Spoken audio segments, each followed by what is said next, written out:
Georgia's mobility is not dependent on just one mode of transportation.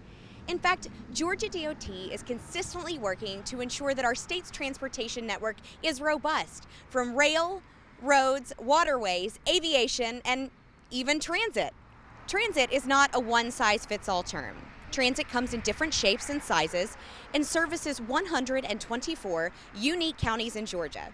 Transit systems serve our large urban, small urban, and rural communities. The first thing that may come to mind is MARTA, rail service in the Atlanta metro area. But transit also ranges from large buses in several metro areas across our state to small buses in rural communities that may only fit 10 passengers. Add to that the potential for new transit options on our interstates, like express lane transit in the near future, and transit is truly more than meets the eye. With so many types of transit and so many different agencies tasked with developing transit in Georgia, one of the common questions we often get is, what role does GDOT play in transit? So let's start with the basics.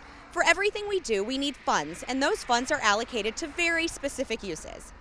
Per state code, the vast majority of GDOT funding is limited to surface transportation, or roads and bridges. However, GDOT does work hand in hand with other transit agencies, just like MARTA, to support the planning for transit solutions that work for everyone.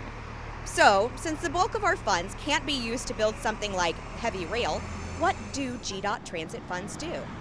As the state's transportation agency, we coordinate with all transit agencies on the statewide transit plan and serve as the safety oversight agency for the fixed guideway rail, like think MARTA or the Atlanta streetcar. We administer the federal funding for small urban and rural transit.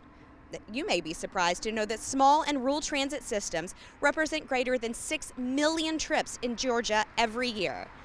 We provide transit planning aid to all regional commissions and metropolitan planning organizations. And we partner with the Georgia Regional Transit Authority of things like express lanes, where buses and their users ride for free, fun park and ride lots. In fact, more than $70 million has been invested in motor coaches and new park and ride lots for Greta. Through each of these important transportation partnerships, we each have a role and responsibility to play. And each transit organization is looking to knit the pieces of the puzzle together to provide sustainable transit to every county throughout Georgia.